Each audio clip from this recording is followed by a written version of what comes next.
Hello guys, welcome to SCP Foundation Reading and Stories.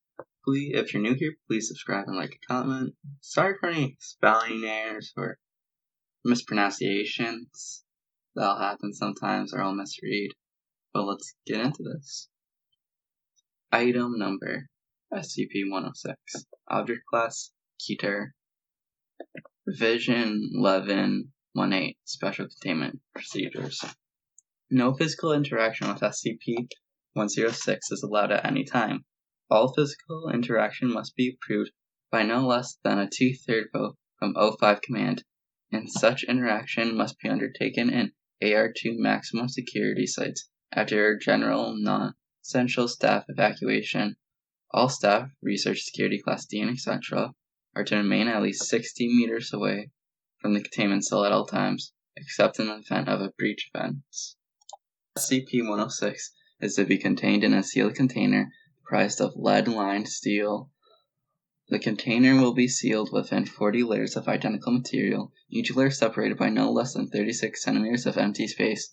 Support struts between layers are to be random space. Containers to remain suspended no less than 60 centimeters from any surface by LOIID electromagnetic supports. Secondary containment area is to be comprised of 16 spherical cells, each filled with various fluids in a random assembly of surface and supports.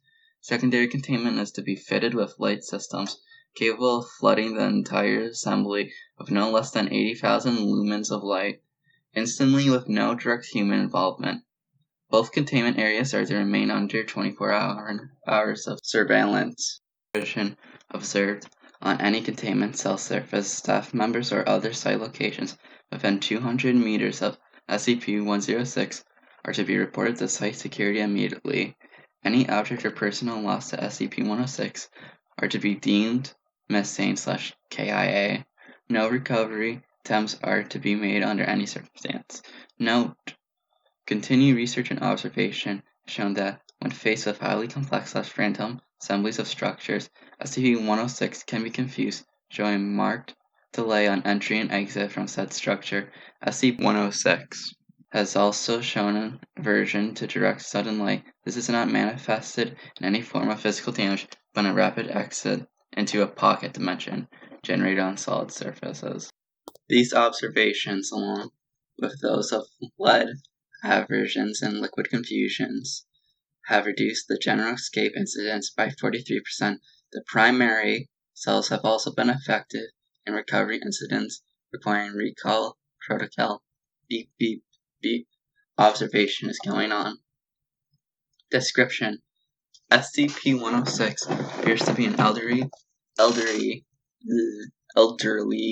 humanoid with a general appearance of advanced decomposition. This appearance may vary, but the rotting quality is observed by all forms. SCP-106 is not exceptionally agile and will remain motionless for days at a time, waiting for prey. SCP-106 is also capable of scaling any vertical surface and can remain suspended upside down indefinitely.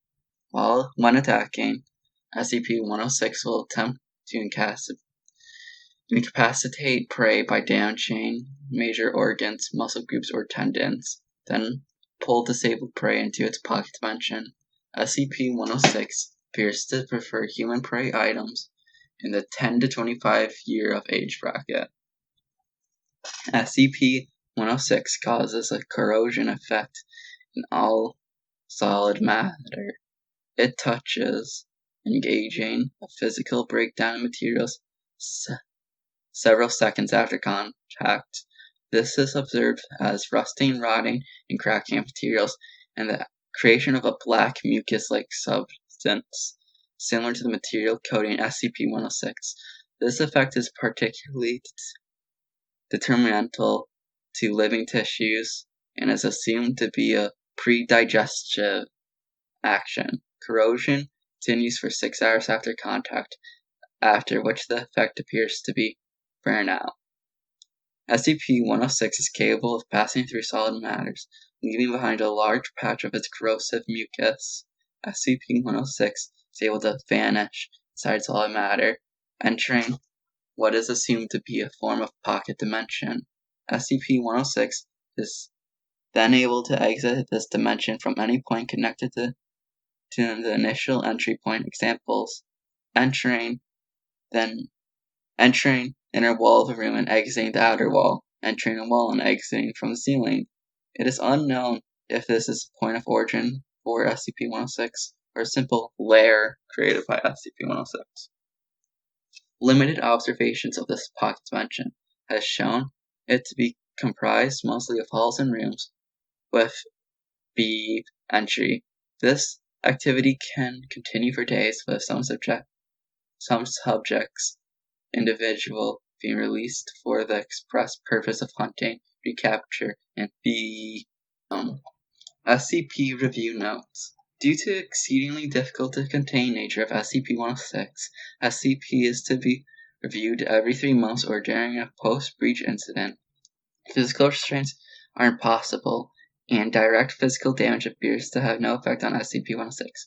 Current SCP, as of revolves around basic observations and immediate response. Previous, more proactive special containment procedures have been recalled due to the event of breaches.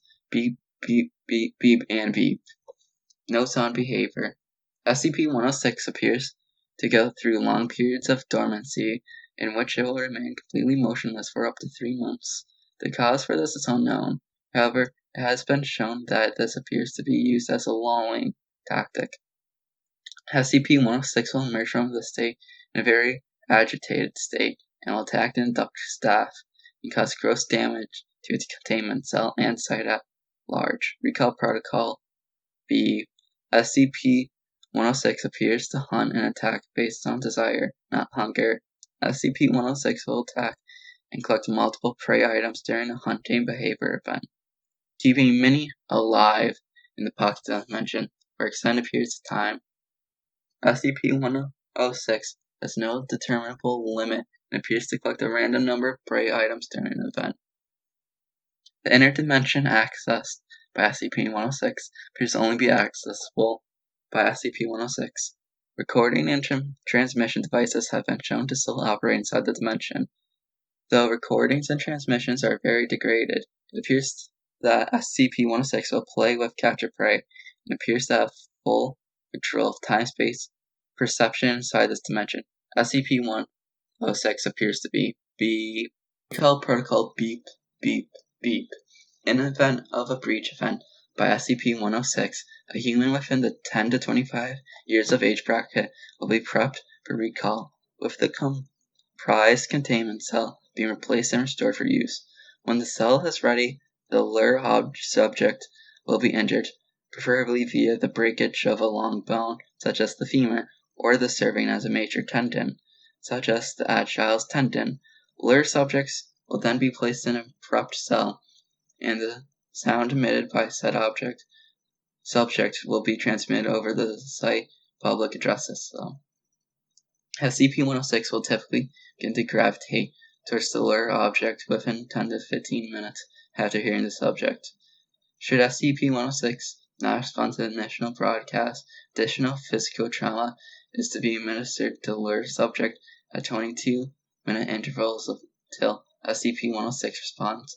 Multiple lure subjects may be used in case of major breach events. SCP-106 will typically enter a dormant state after finishing with a lure subject.